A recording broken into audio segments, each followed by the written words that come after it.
কাকিনাড়া শিল্পাঙ্গন নাট্য সংস্থার আমার আমি নাটকের 19তম শো হলো নেতাজিনগর সরস্বতী নাট্যশালার এই বিশ্ব নাট্য দিবস উদযাপনে। আপনার কেমন লাগলো সেটা যদি একটু বলেন। আমার এক কথায় অপূর্ব লাগলো। তোমার অভিনয় তো বটেই, তোমার নাটকের বিষয়বস্তু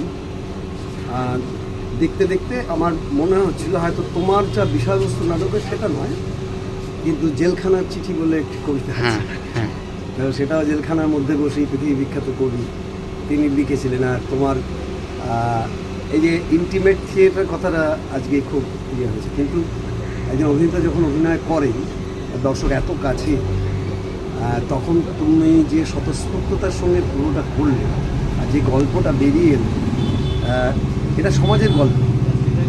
এই অসুখ আমাদের মধ্যে আছে, যখন আমরা অপরাধ করি তখন আমরা অপরাধটা ঘটিয়ে ফেলি, তারপরে আমরা বুঝতে আরম্ভ করি হোয়াট ইজ হোয়াট।